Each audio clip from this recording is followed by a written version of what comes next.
Hi everyone, मैं वीरेंद्र कुमार आप सभी का अपने चैनल बीकेसी लर्निंग पॉइंट पर स्वागत करते हैं। आज हम सभी देखेंगे वन रूम सेप्टिक टैंक, यानी जो सेप्टिक टैंक बनाया जाता है एक कमरे का, इसकी लंबाई चौड़ाई गहराई किस प्रकार से निर्धारित किया जाता है तथा इसका कंस्ट्रक्शन कार्य किस प्रकार से किया जाता है।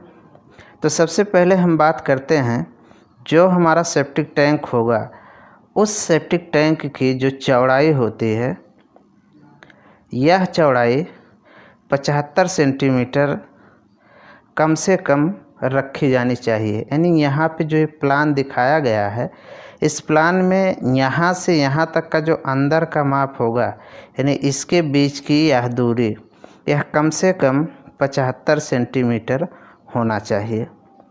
अब हम बात करते हैं इसकी लंबाई की, कि यहाँ से लेकर के यहाँ तक की जो इसकी लंबाई होगी, यह लंबाई कितना होगा। तो जो इसकी लंबाई का निर्धारण किया जाता है, यह लंबाई चौड़ाई का 2 से 4 गुना रखा जाता है। यानी यदि हम इस सेप्टिक टैंक की चौड़ाई यदि 1 मीटर रखते हैं, तो जो इसकी लंबाई होगी, यह लंबाई 2 से 4 मीटर तक रखा जाएगा। अगर इसकी गहराई की बात किया जाए, तो जो सेप्टिक टैंक की गहराई रखी जाती है, यह गहराई 1 मीटर से लेकर के और 2.5 मीटर तक रखा जाता है। ये जो माप हैं, इन माप के अनुसार कंस्ट्रक्शन कार्य किया जा सकता है।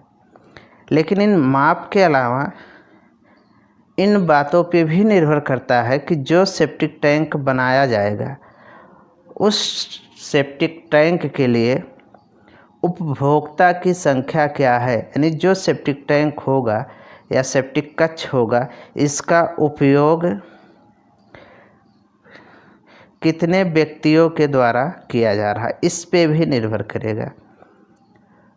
तो यहाँ पे सबसे पहले क्या जाता है, जब भी सेप्टिक टैंक का कंस्ट्रक्शन कार्य करना होता है, तो जो हमारा जीएल होता है, इस जीएल से जितनी गहराई निर्धारित होती है, उतनी गहराई तक पूरी मृदा की खुदाई करके एक गड्ढा बना लिया जाता है। जैसे अगर कहा जाए कि भूमि सतह हमारा इस प्रकार से ऐसे करके बनी हुई है, तो अगर इसमें हमको इतने लंबाई चौड़ाई में खुदाई करना है, तो ये नीचे तक खुदाई कर लिया जाता है।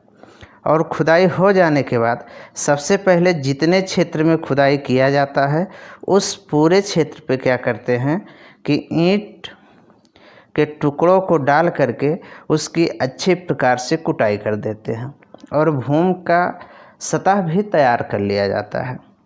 फिर उसमें क्या करेंगे कि सादा सीमेंट कंक्रीट किसी भी ग्रेड का तैयार कर लिया जाएगा।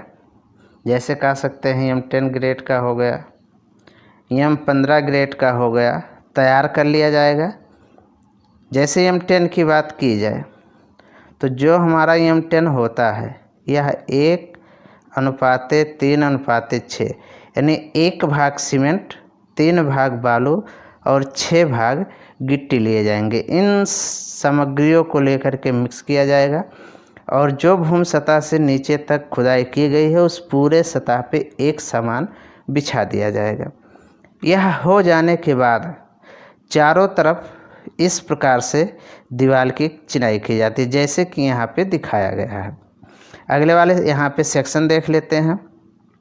यानी जीएल यहाँ पे देखेंगे तो दिखाया गया, अब इतनी गहराई तक खुदाई किया गया और यहाँ पे क्या किया गया, एक कंक्रीट डाल दिया गया। यहाँ पे M15 ग्रेड का कंक्रीट दिखाया जा रहा है, 1:2:4 के अनुपात में सीमेंट कंक्रीट है, सादा सीमेंट कंक्रीट है। इस सीमेंट कंक्रीट में जो है हमारा इस्पात का प्रयोग नहीं किया जाएगा। यानी बिना इस्पात के यदि सीमेंट कंक्रीट को डाला जा रहा है, तो वह हमारा सादा सीमेंट कंक्रीट कहलाता है।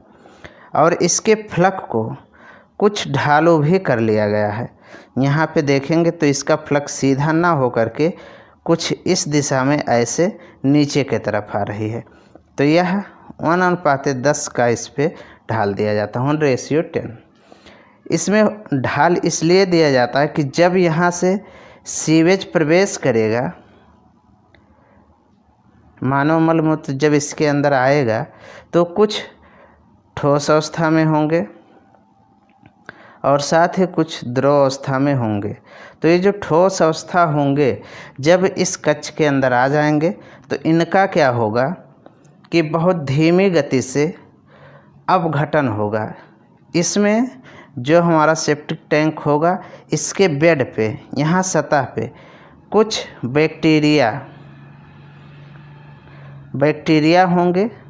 वो बैक्टीरिया क्या करेंगे, जो इसमें ठोस पदार्थ आएंगे उनका अपघटन करेंगे और अपघटन करने के बाद ठोस पदार्थों की मात्रा कम करके द्रव और गैस में परिवर्तित कर देते हैं। यानी जो जटिल यौगिक होते हैं उनको सरल यौगिकों में तोड़ देते हैं और फिर उनका यहाँ पे अपघटन होता है। वो हमारे अपंग कहलाते हैं, अपंग कहलाते हैं। तो यहाँ पे वो एकत्रित हो जाते हैं।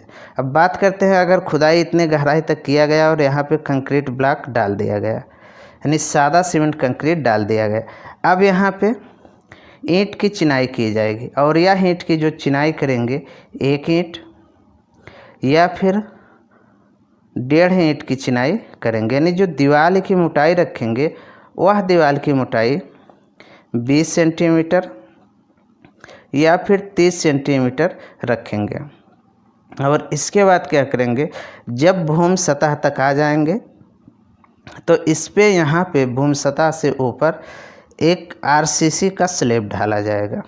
आरसीसी यानी यहाँ पे जो कंक्रीट डाली गई है वह प्रबलित कंक्रीट होगी और उसमें से जो सीवेज आएगा इस टैंक के अंदर या कक्ष के अंदर, जब उनका अपघटन होगा तो अपघटन के दौरान उसमें से जो गैसें निकलेंगी उन गैसों को बाहर निकालने के लिए यहाँ पर एक वेंटिलेटिंग पाइप की भी व्यवस्था कर दी जाएगी, जो कि हमारा 5 सेंटीमीटर व्यास का होगा और इसकी ऊंचाई इतना पर्याप्त रखी जाएगी कि यदि यहाँ से गैस बाहर निकले तो भूमि सतह पर रहने वाले व्यक्तियों को या फिर कह सकते हैं कि प्रभावित ना होने पाए।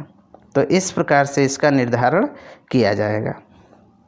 यहाँ पे देखेंगे कुछ खाली स्थान छोड़ा गया है। तो यहाँ पे क्या किया गया है कि कंक्रीट का छत तो डाला गया लेकिन इस पे प्रीकास्ट कंक्रीट स्लैब डाला गया। यानी यहाँ पे किया क्या गया कि कंक्रीट तो डाली गई लेकिन यहाँ पे कंक्रीट का एक ढक्कन लगा दिया गया, कवर, जिसको आवश्यकता पड़ने पे हटाया भी जा सके और बंद भी किया जा सके। और यहाँ पे देखेंगे तो इनलेट और आउटलेट पाइप दिखाई गई है। जो ये पाइप यहाँ पे दिखाई गई है ये हमारा प्रवेश पाइप होगा। यानी जो यहाँ पे बाथरूम होगा या कह सकते हैं वाटर क्लोसेट, शौचालय की जहाँ पे भी व्यवस्था होगी वहाँ से पाइप ला करके सीधा यहाँ से इस वाली पाइप से जोड़ दिया जाएगा और यहाँ से अंदर आएगा। और ये जो पाइप होगा यहाँ जा कर के सोकपिट के साथ जोड़ दिया जाएगा, क्योंकि जो यह कक्ष बनाया जाएगा यह कक्ष पूर्णतः जलरोधी बनाया जाएगा। इसमें जल की कुछ भी मात्रा का क्षय नहीं होने पाएगा। यहाँ से इस पाइप से होते हुए यह हमारा सोकपिट में जाएगा और वहाँ पे जल हमारा मृदा में मिल कर के जल का समापन हो जाएगा।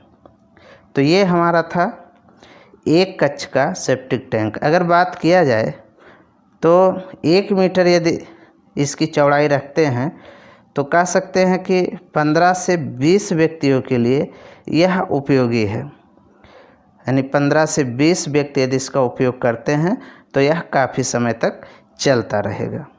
अगर यह वीडियो आप सबको अच्छा लगे तो इसको लाइक करें, शेयर करें तथा हमारे चैनल को सब्सक्राइब करें। यह वीडियो देखने के लिए आप सभी का धन्यवाद।